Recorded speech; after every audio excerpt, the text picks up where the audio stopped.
Bismillahirrahmanirrahim. Assalamualaikum warahmatullahi wabarakatuh.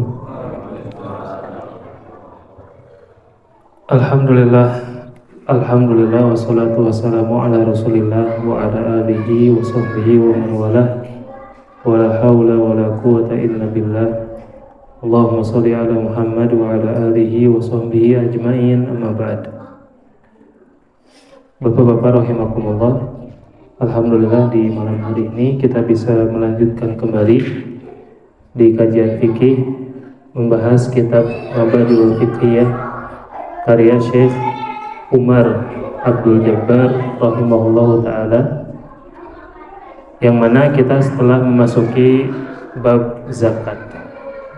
Bab zakat yang merupakan salah satu rukun Islam yang jumlahnya ada 5, yaitu syahadat la ilaha illallah wa asyhadu anna muhammadar rasulullah, kemudian melaksanakan sholat, menunaikan zakat.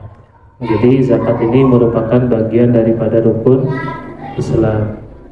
Dan zakat bukan hanya zakat fitrah saja, tapi ada yang disebut juga dengan zakat mal.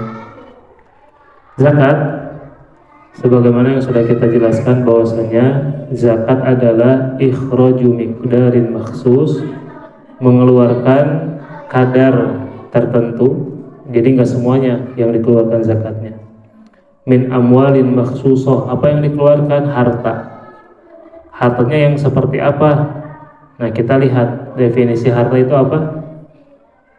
Kullu syai'in thahir muntafa'un bih, segala sesuatu yang suci dan bermanfaat. Mik ini masuk ke dalam harta, meja ini masuk ke dalam harta. Nah, di sini ada catatan min amwalin makhsusah, harta yang khusus. Jadi nggak semua harta, ada rinciannya. Kemudian lifiatin makhsusah, untuk kelompok yang khusus. Jadi bapak-bapak misalkan saat ini atau di Ramadan bertugas sebagai amil zakat, apakah ditunaikan bisa ke renovasi jalan? Bisa nggak Pak? Nggak bisa. Apakah uang zakat bisa digunakan untuk misalnya membangun madrasah, membangun masjid? Nggak bisa. Khusus, ada kelompok yang khusus menerimanya. Bisyurutin makhsusah, dengan syarat-syarat yang khusus. Ada berapa syaratnya Pak, Bu? Ada 4: Islam, merdeka, nisab, dan haul.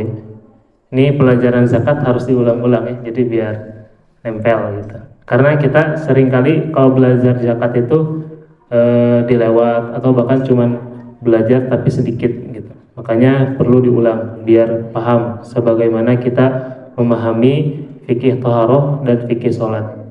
Adapun nisab itu apa Bapak Ibu? Nisab itu adalah miqdarun minal mal haddadahu syariah, kadar harta yang telah ditetapkan oleh syariat. Jadi bukan kita yang netapin Pak.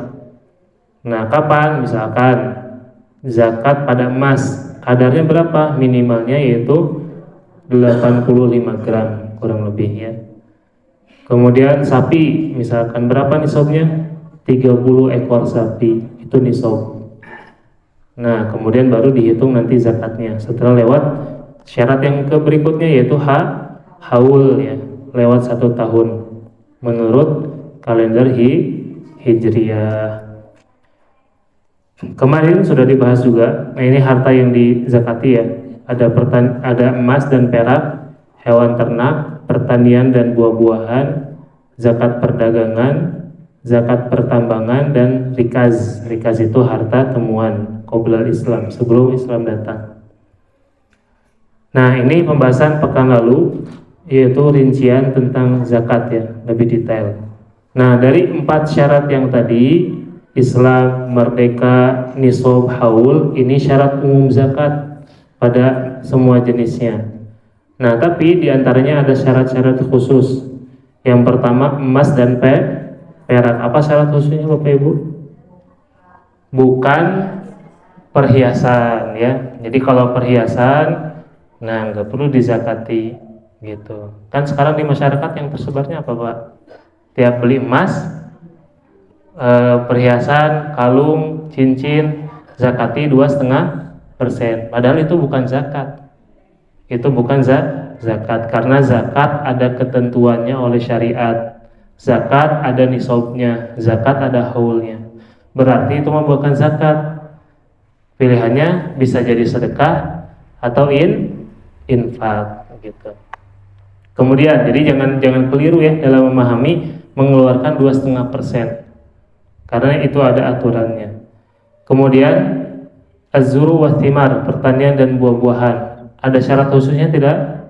Ada apa, Bu? Nah, untuk pertanian makanan pokok di kita yaitu beras. Untuk buah-buahan hanya kurma dan anggur. Jadi bapak-bapak misalkan punya kebun pisang, walaupun hasilnya 2 ton, 3 ton, nggak dizakati. Maksudnya jenis zakatnya, ya pisangnya nggak dizakati. Tapi kalau bapak ibu berjualan pisang tersebut dan mencapai nisab, berarti masuknya bukan ke zakat jenis ini, perdagangan pertanian dan buah-buahan, tapi nanti masuknya ke zakat perdagangan gitu. Kemudian hewan ada syarat khususnya ibu-ibu? Apa? Nah, yang pertama antakuna saimah, hewannya makan di ladang terbuka, ladang bebas, bukan yang dikasih pakan yang membutuhkan modal. Ini di Indonesia jarang terjadi ya. Kalau di Eropa mungkin di Swiss kayaknya ada yang punya banyak sapi tapi nggak ngasih pakan, dikencarkannya gitu. Kemudian lahir ya, berkembang biak. Nah, maka itu dikeluarkan zakatnya. Adapun perdagangan, kemudian pertambangan, harta temuan, ini nggak ada syarat tambahan ya. Haul, zahab, emas dan perak, 1 haul ada 1 haulnya ya. Harus lewat 1 tahun. Jadi kalau bapak-bapak nabung emas nih, bulan Rojab nabung, beli emas yang batangan 10 gram tambah 10 gram kan punya. Terus di bulan berikutnya rezekinya nambah, langsung beli 70 gram. Nah, jadi 80 gram. Kemudian bulan berikutnya di Syawal bapak-bapak beli lagi. Nah, pas 85 gram atau anggaplah udah 100 gram sekarang. Nah, maka di bulan Syawal itu bapak-bapak dihitung nisabnya. Ya, mulai dihitung untuk 1 haul ke depan. Nah, di Syawal tadi bapak-bapak sudah posisi punya harta mencapai nisab. Jadi syaratnya udah terpenuhi berapa? 3. Islam kan Islam, merdeka, nisab. Nah, udah sampai nisab. Udah wajib gak dikeluarkan saat itu juga? Jawabannya tidak, karena harus lewat dulu 1 tahun. Nah, lewat 1 tahun masuk ke Dzulqa'dah, Dzulhijjah, Muharram, Safar, Rabiul Awal sampai ke Syawal lagi, harta bapak-bapak masih di 100 gram emasnya atau bahkan lebih, maka wajib dikeluarkan zakatnya. Berapa persen? 2,5%. Dari 100 gram berapa yang wajib dikeluarkan? Cuman 2,5 gram ya, 2,5 gram saja zakatnya. Kemudian untuk pertanian dan buah-buahan, haulnya ada nggak Bapak Ibu? Nah, tidak ada. Kapan haulnya? Nah, yang dikeluarkannya yaitu ketika panen. Misalkan beras, setahun panen berapa kali? 2 kali misalnya ya. Anggap di bulan yang satu di bulan Rojab panen tuh, maka dikeluarkan saat itu juga. Akhir tahunnya di bulan Dzulhijjah panen lagi, dikeluarin lagi gitu. Berapa yang dikeluarin? Nah, 10% apabila menggunakan air yang dari langit ya, hujan misalkan, atau sungai langsung. Dan 5% kalau pakai modal gitu, misalkan pakai mesin, ada traktor dan sebagainya. Berapa yang dikeluarkan? Mohon maaf, berapa nisabnya? Berapa? 650 kilo itu untuk secara umum, tapi khusus beras karena ada gabahnya maka dikali 2. Jadi berapa? 1.300 kilo. Berapa ton Pak? 1,3 ton. Jadi pami bapak gaduh sawah, kemudian nanam padi beras gitu ya. Pas panen, nah hasilnya lebih daripada 1,3 ton. Nah maka saat itu juga dikeluarin. Saat itu juga dikeluarkan. Berapa? Ya tadi 5% atau 10%. Berarti kalau 10% dari 1,3 ton berapa kilo? 130 kilo ya. Nah, 130 kilo yang dikeluarkan. Dalam keadaan masih ada gabah, belum bersih gitu. Kemudian yang lainnya mudah ya, insyaallah itu untuk murojaah lah. Baik, berikutnya kita memasuki materi yang baru.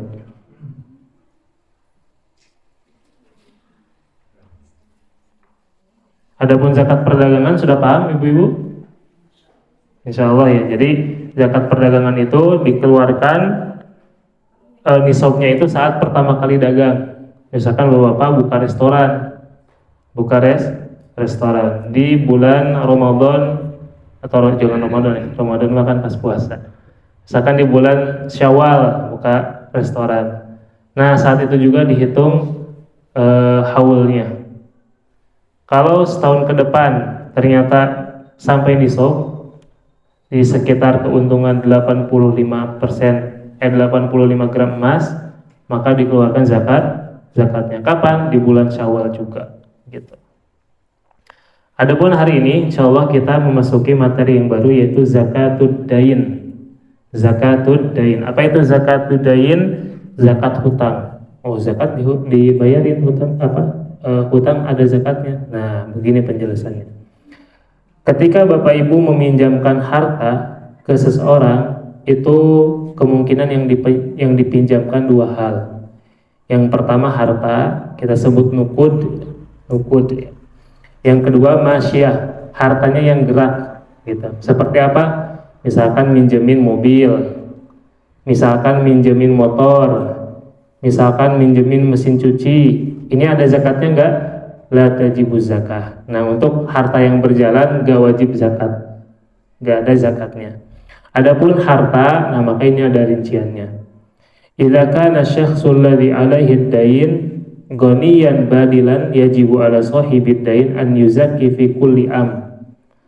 Jadi yang pertama, apabila orang yang minjem ya, orang yang pinjam dia orang kaya dan badilan itu bayarnya tuh tepat waktu gitu, nggak dinanti-nanti. Jadi orang kaya yang pinjam, ada nggak orang kaya pinjam uang Pak Bu? Ada ya, ada ngutang ada juga. Nah pinjam, nah orang ini pinjam uang tapi bayarnya juga tepat waktu gitu. Ada nih uangnya, nah dia bayarkan. Ini disebutnya goniyan badilan. Maka yajib ala sahibad dain, wajib bagi yang meminjamkan harta tersebut untuk berzakat. Kapan? Kalau sudah sampai 1 haul gitu. Nanti kita akan berikan gambarannya. Yang kedua, jadi yang pertama pegang dulu Pak kaidahnya. Kalau orang kaya yang pinjamnya dan kalau bayar tepat waktu gitu. Adapun yang kedua, idza kana syakhsul ladzi alaihi dain faqiran. Nah, kalau yang kedua yaitu orang miskin kalau pinjam nih. Au goni mumatin, atau orang kaya tapi pas hari tanya bayar gitu ya, dinanti-nanti gitu. Ada nggak yang kayak gini? Ada, udah punya uang gitu ya, tapi nantilah masih dipakai saat yang lain sebagainya gitu. Ini disebutnya goniyan mumatin, nggak langsung masih gitu. Maka yajibu ala sahibad dain an yuzakihi inda qabdatihi an jami'il a'wam. Maka bagi pemilik harta tersebut zakatnya kapan? Nanti kalau sudah dibayarkan semuanya. Biar lebih paham, perhatikan gambar berikut. Sohibud dain, orang yang meminjamkan harta. Jadi peminjamnya. Kemudian di sini ada tiga tipe peminjam. Ada tiga tipe peminjam. Yang pertama goniyan badilan, yang tadi kaya dan kalau bayar on time, tepat waktu. Yang kedua goniyan mumatin, kaya tapi kalau bayar di nanti-nanti, hal-hal saya gitu ya. Yang ketiga fakiron, fakir, miskin ya, emang dia pinjam karena butuh, lagi miskin dan gak bisa bayar saat itu juga. Orang kayak ini Bapak Ibu meminjamkan harta 100 juta. 100 juta ini sudah angka nisab belum? Anggap sudah mencapai nisab. Bapak ini meminjamkan harta di tahun, misalkan anggap misalkan nisabnya itu si Bapak ini di tahun mulainya di tahun 1439 Syawal ya. Nah, masuklah Syawal ya. Masuk Syawal misalkan di 1440 Hijriah. Si Bapak ini bayar hutangnya misalkan gitu ya. Bayar hutang. Misalkan minjemnya dalam 3 tahun, jangka waktu 3 tahun.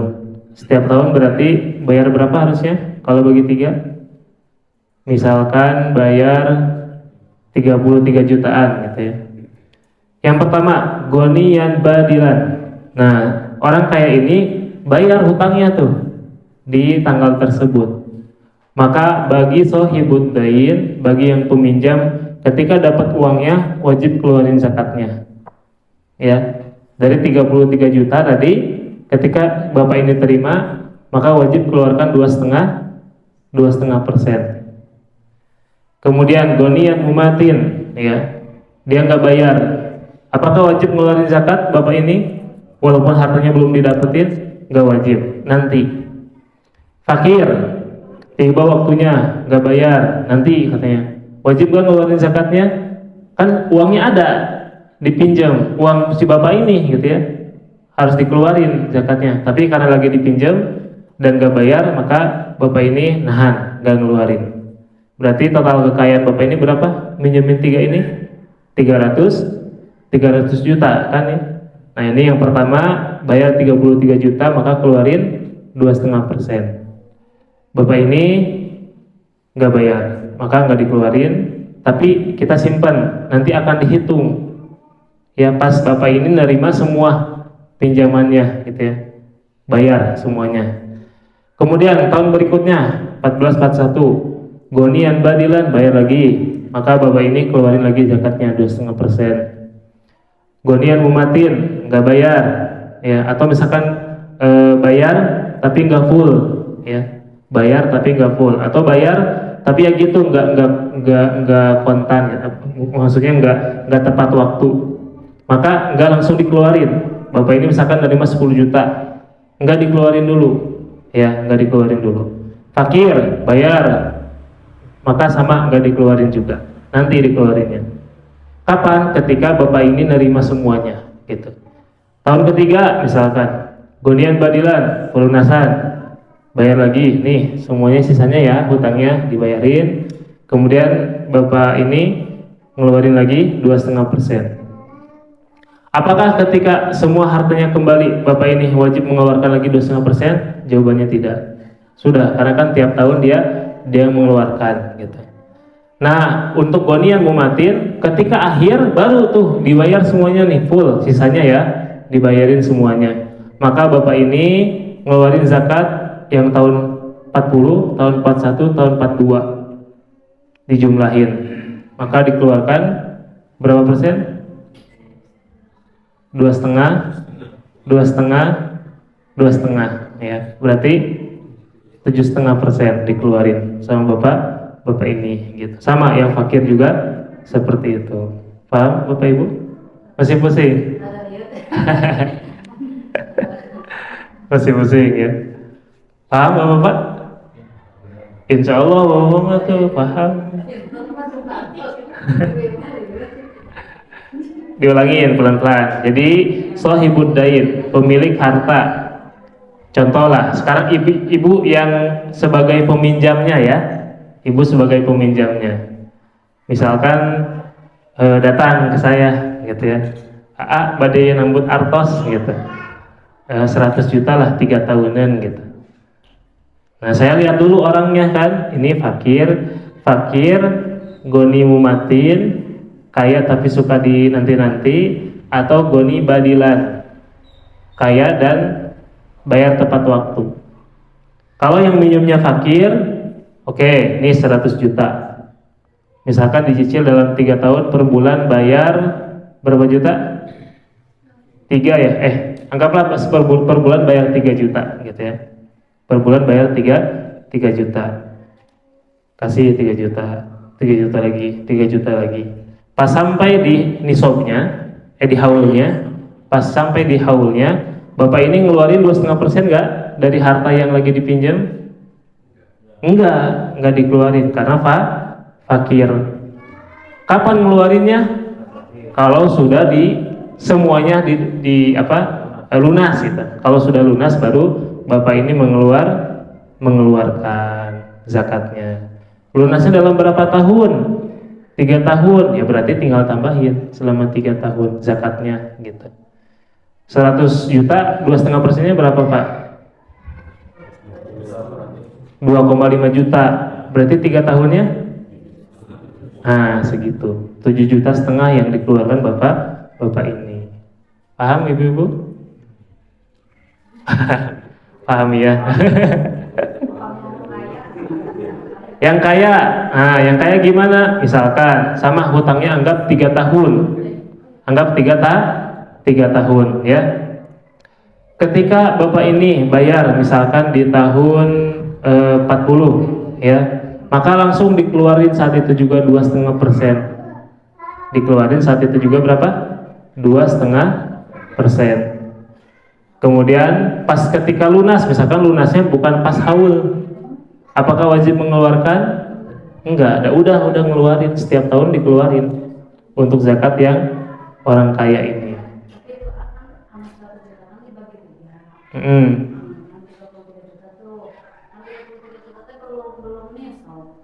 Yang mana? Gonian badilan ini. Nah, diambilnya itu per mengeluarkan tuh maksudnya yang dikeluarkan tuh 2,5% dari 100 juta. Dari 100 juta. Enggak, dari yang tadi yang dibayar. Yang dibayar. Iya.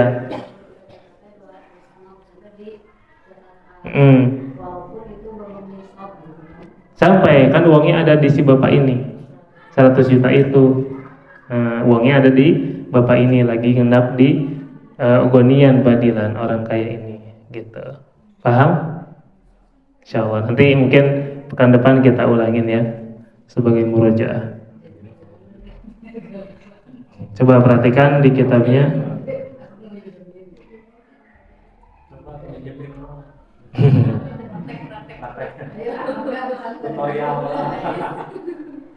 Nah ini di kitabnya tidak terlalu detail ya. Zakatud dain, zakat hutang. Man kana lahu dainun inda akhara yablughu nisaban wa hala alaihi al-haul wajaba alaihi zakatuh.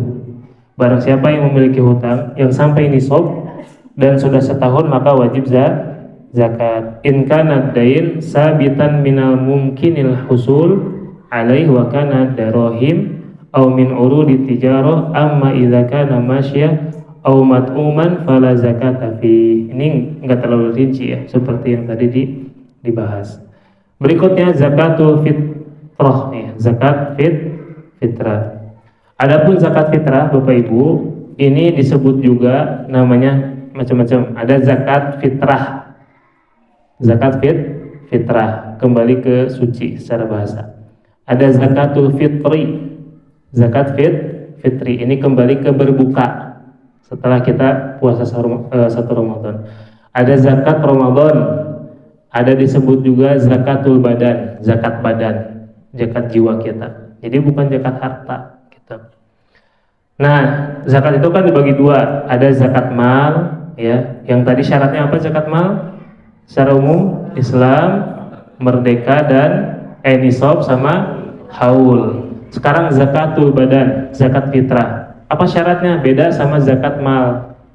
Zakat fitrah beda sama zakat mal. Perhatikan. Adapun zakat badan yang pertama Islam. Yang pertama Islam. Yang kedua an yakuna indahu ma yakfihi wa yakfi usratuhu yaumal id wa lailah. Yaitu bagi seseorang tersebut minimal punya harta atau hal yang bisa dimakan bagi dirinya dan keluarganya di hari Id dan malam Id gitu. Kalau punya beras untuk hari Id dan malam Id wajib ngeluarin zakat. Wajib ngeluarin zakat. Nah, kalau nggak punya pisan, nah dia nggak wajib. Tapi kalau punya minimal untuk hari Id dan malamnya, maka dia wajib mengeluarkan zakatnya. Ini syarat yang kedua. Yang pertama Islam, yang kedua dia punya kecukupan untuk hari Id dan malamnya, gitu. Nah, jadi kalau punya mah harus wajib mengeluarkan, walaupun dia masuk kelompok mustahik, gitu. Kemudian yang ketiga, an yudrika juz'an min Ramadan wa juz'an min Syawal. Dia mendapati Syawal dan juga mendapati Ramadan. Maksudnya gimana? Maksudnya adalah ketika seseorang misalkan melahirkan ibu, melahirkan anak di bulan Ramadan, asar, sebelum maghrib, pas malam takbiran. Malam takbiran itu berarti berapa Ramadan atau berapa Syawal? 1 Syawal, Pak, Bu. Jadi hitungan waktu dalam Islam itu maghrib. Ya, jadi pas malam takbiran itu tuh sudah masuk 1 Syawal. Lahiran di bulan Ramadan, bayi ini lahir.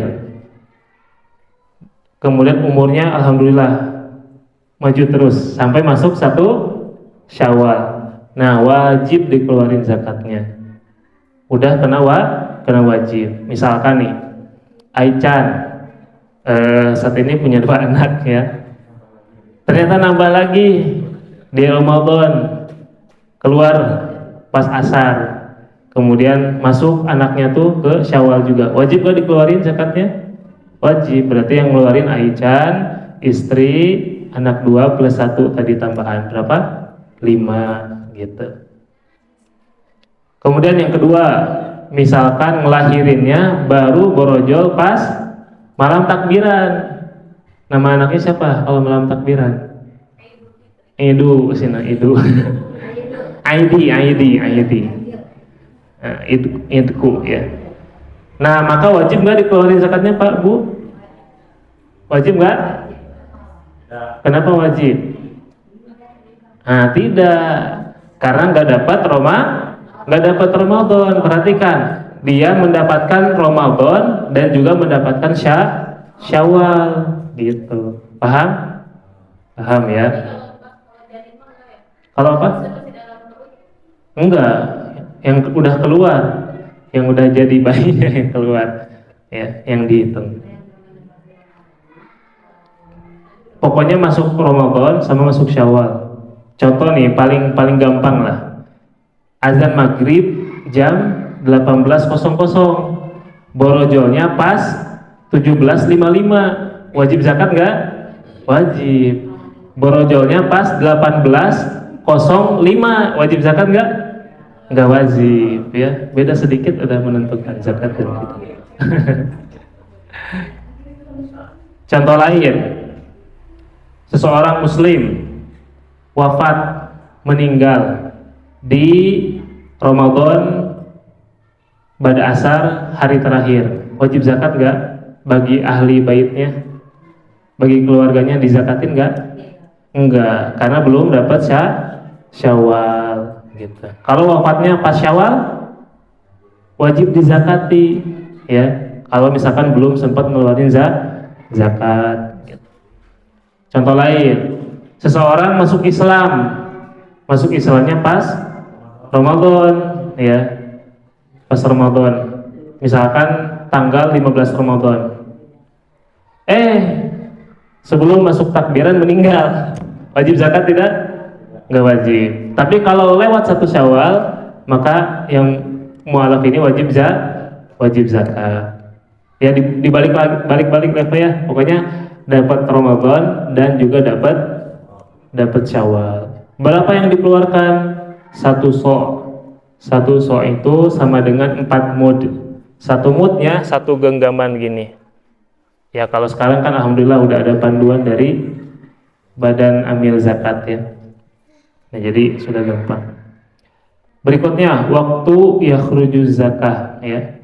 Nah, jadi ini untuk zakat badan ini syaratnya 3 ini, Islam, kemudian cukup untuk hari Id dan malamnya, kemudian dapat Ramadan dan Syawal ya. Jadi mau laki-laki, perempuan ya, anak kecil, anak dewasa, sepuh, yang sakit, wajib ngeluarin zakat kalau memenuhi 3 syarat tersebut. Kemudian waktu yakhrujuz zakah, waktu mengeluarkan zakat. Kapan waktu mengeluarkan zakat? Yang pertama ada disebut dengan waktu wujub, waktu wajib. Nah, disebut waktu apa? Waktu wajib zakat. Kapan? Inda ghurubish syamsi, ketika terbenam matahari di akhir Ramadan, masuk 1 Syawal. Ini disebutnya apa? Waktu wujub. Ya, dia sudah dikenai kewajiban zakat gitu. Kemudian ada yang disebut dengan waktu mustahab, waktu yang afdol, waktu yang utama. Kapan? Ba'da sholatil fajri wa qabla sholatil id, setelah sholat subuh dan sebelum melaksanakan sholat id ya. Ini bisa dilakukan saat ini kalau zakatnya langsung ke orangnya, ke mustahiknya. Kalau ke amil yang di masjid misalkan, saya kira agak kerepotan nanti ya pengurusnya gitu, yang ngurusin zakat, karena harus ngebagi-bagi gitu. Kalau bapak zakat sendiri, nggak lewat ke badan amil zakat, nah, melakukan waktu mustahab ini bisa. Misalkan bapak pada subuh bawa beras, langsung nyari orang miskin di mana ya, saya mau kasihin langsung gitu. Nah, ini waktu mustahab, waktu paling afdol. Pertanyaan berikutnya, boleh nggak bapak ngeluarin zakat di 20 Ramadan? Boleh nggak? Boleh ya. Jawabannya boleh, bahkan di 1 Ramadan. Ini disebutnya waktu jaiz, waktu boleh gitu. Boleh-boleh aja. Bahkan min awali yaumin Ramadan, di awal Ramadan udah boleh langsung ngeluarin zakat. Ini disebutnya waktu jaiz. Yang berikutnya waktu karohah, waktu yang makruh. Bapak-bapak misalkan menunda-nunda, jangan bapak lah, yang lain gitu ya. Misalkan seseorang menunda-nunda ngeluarin zakat, pas malam Id gak ngeluarin, kemudian pada subuh gak ngeluarin, sampai 12 masuk Id ya, sudah ditegakkan sholat Id. Nah, di sini masih ada kewajiban zakat gak? Wajib tetap, tapi dengan kewajiban tersebut dia berada di waktu makruh ngeluarin zakat. Tapi tetap dia harus ngeluarin gitu, karena ada kewajiban. Cuman dia ngeluarin di waktu tersebut dia makruh. Kapan? Ketika setelah sholat Id dan sebelum matahari terbenam di hari Id gitu. Misalkan seseorang ngeluarin zakat fitrah di hari Idul Fitri di jam 12 siang pas zuhur, ya sah nggak zakatnya? Sah, akan tetapi makruh gitu. Yang terakhir waktu tahrim, waktu haram, walaupun dia tetap wajib ngeluarin zakatnya, tapi dapat dosa karena dia masuk ke dalam waktu haram gitu. Kapan? Ba'da ghurubish syamsi, setelah apa? Setelah terbenamnya matahari dan kesananya. Di hari kedua Id baru bayar zakat. Nah, dia sah tapi di samping itu dia berdosa karena dia ngeluarin zakatnya di waktu haram. Paham Bapak Ibu? Paham ya? Jadi ada berapa waktu? 5. Waktu wujub, waktu mustahab, waktu jaiz, waktu karohah, dan waktu tahrim, waktu yang diharamkan. Yang berikutnya, ke siapa kita memberikan zakat? Nah, ke kelompok yang khusus. Ada berapa kelompok disebutkan dalam Al-Quran? Ada 8. Allah Subhanahu wa ta'ala berfirman, innamas shadaqat lil fuqara wal masakin wal amilina 'alaiha wal mu'allafati qulubuhum wa fir riqab wal gharimin wa fisabilillah wa ibnis sabil. Ada 8 kelompok. Nah, sekarang kita akan jelaskan kelompok-kelompok tersebut. Rinciannya seperti apa? Yang pertama fakir. Ingat, di pertemuan sebelumnya saya sudah sampaikan, kalau ada kata fakir dan miskin disatukan dalam satu ayat, maka fakir punya makna tersendiri, miskin punya makna tersendiri. Kalau dipisahkan dalam ayat yang berbeda, maka fakir maknanya miskin, miskin maknanya fakir. Nah, di sini di ayat ini disatukan antara fakir dan miskin, maka masing-masing punya makna yang berbeda. Perhatikan, lil fuqara, untuk orang fakir. Ini kelompok yang pertama. Siapa itu fakir? Fakir adalah huwaladzi la yajidu syai'an, yang enggak punya sesuatu. Benar-benar enggak ada naon di rumah teh gitu. Bahkan dapur tuh enggak ngebul selama berbulan-bulan gitu. Enggak punya apa-apa. Au ma yajiduhu la yakfi aktsaru ma yahtajuhu. Atau dia punya sesuatu tapi enggak, kurangnya tuh banyak gitu ya, kurang dari setengahnya. Misalkan kebutuhannya 2 juta dalam sebulan tuh, dia cuma punya uang 300.000. Nah, ini disebutnya apa? Fakir gitu. Gajinya misalkan cuma 500.000, ini juga masuk ke dalam fakir. Jadi kurangnya tuh kurang dari setengahnya ya, ini fakir. Kemudian yang kedua, wal masakin, dan orang miskin. Adapun miskin adalah huwaladzi yajidu, ya, dia punya sesuatu, mayakfi li aksar mayahtaju, tapi dia lumayan tapi nggak cukup dari apa yang dia butuhkan ya. Yabqi hunaka naqs ya. Nah, jadi dia kurang gitu. Misalkan kebutuhannya 2 juta, tapi dia cuma punya uang yang dipegang saat itu cuma 1,3 juta. Ini disebutnya miskin gitu. Misalkan kebutuhan per bulannya itu di angka 3 juta, tapi gajinya hanya di angka 2 juta. Ini masuknya miskin ya. Kalau mengacu ke definisi ini kayaknya kita tuh banyak miskin gitu. Ya, tapi mudah-mudahan dengan ujian ini, kalau kita sabar ya, dapat pahala di sisi Allah Subhanahu wa taala. Bisa jadi utama juga gitu. Jadi ini miskin. Nah, mana yang lebih kurang atau lebih terpuruk keadaannya? Fakir ya. Makanya disebut fakir itu aswaul hal, seburuk-buruknya keadaan. Untuk maksudnya dalam pembahasan ini ya. Walaupun belum tentu ya, kalau bicara tentang bahagia atau tidak, bisa jadi yang fakir lebih bahagia daripada yang kaya ya, belum tentu ya. Jadi ini mah kalau sedang membahas tentang keadaan gitu.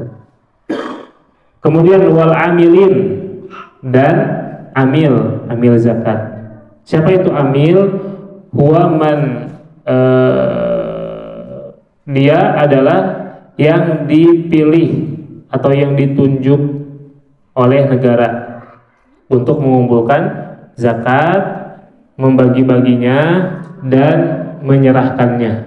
Ini disebutnya amil. Jadi siapa itu amil? Amil itu adalah mereka yang ditunjuk oleh negara untuk menjadi panitia zakat, kemudian mengumpulkannya, menerima dari para muzaki, kemudian membagi-bagi, kemudian yang menyerahkannya, menyebarkannya, gitu. Udah azan ya, sebentar lagi. Ini pembahasan terakhir. Kemudian wal mu'allafati qulubuhum, dan mu'allaf. Perhatikan, siapa itu mu'allaf? Hum man aslamu hadithan. Mereka yang baru masuk Islam. Jadi kalau udah lama, udah 10 tahun, 15 tahun, tangwai disebut mu'allaf, Pak. Kasihan itu. Abis itu tas muslim dari lama disebut mu'allaf. Karena mu'allaf itu apa artinya? Yang sedang dilembutkan hatinya. Biar apa?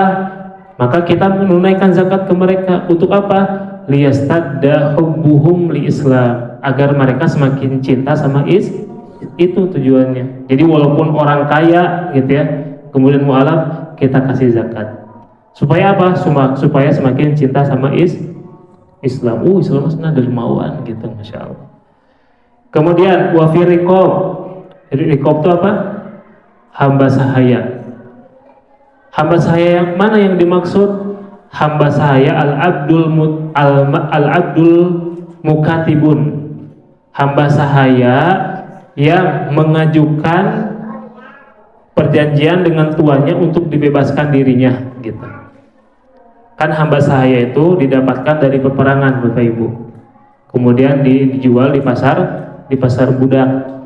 Didapatkanlah sama tuannya.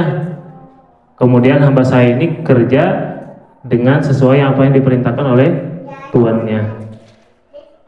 Terus hamba saya ini pengen bebas, antum mulai jadi budak. Gimana caranya? Ngajuin ke tuannya.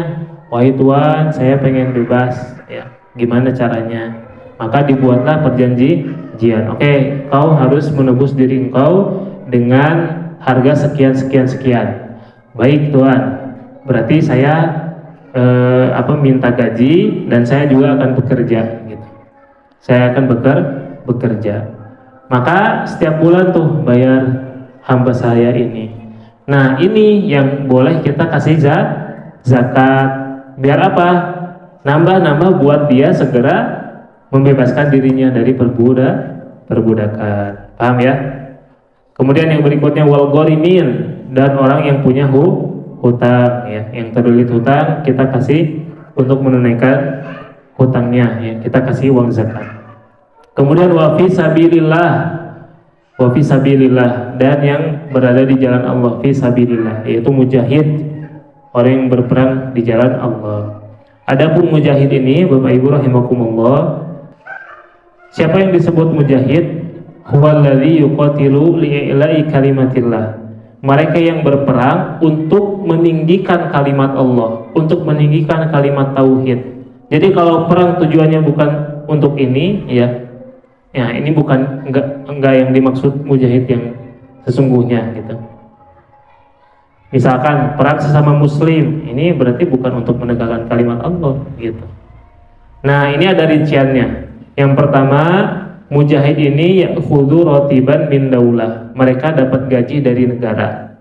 Ya kalau sekarang misalkan anggaplah TNI lagi perang, jihad gitu ya. Nah, udah dapat gaji dari negara. Maka tipe yang satu ini dia nggak ditunaikan zakatnya. Maksudnya nggak dikasih zakat. Adapun mujahid la ya'khudhu ratiban min daulah, yang nggak dapat upah dari negara secara khusus tiap bulan misalkan dapat gitu ya, maka dia yang boleh dikasih zakatnya gitu. Misalkan nih tukang bakso, ayah panggilan jihad, siap berangkat gitu ya.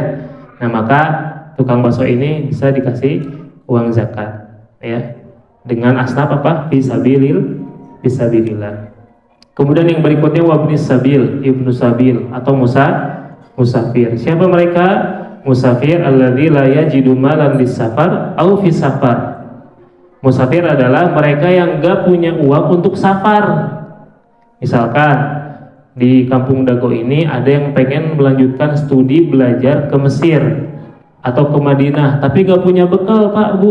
Enggak punya bekal untuk berangkat. Maka bisa dikasih uang zakat. Makanya sebetulnya kayak ke Baznas gitu ya, ke RZ rumah zakat itu bisa ngajuin tuh, minta gitu.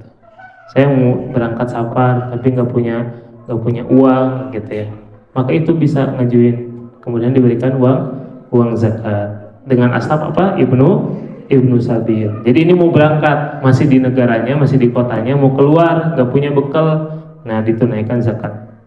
Atau fit safar, ketika safar, misalkan kita lagi merantau ke negara orang atau ke kota orang gitu ya. Ketika di sana perbekalan kita habis, habis dan bahkan pengen pulang tapi nggak punya bekal, habis. Nah ini juga boleh menerima zakat. Nah itulah Bapak Ibu rahimakumullah, rincian daripada asnaf, 8 asnaf yang dapat menerima harta zakat. Wallahu a'lam. Mungkin ada yang mau ditanyakan? Barangkali ada yang tidak paham.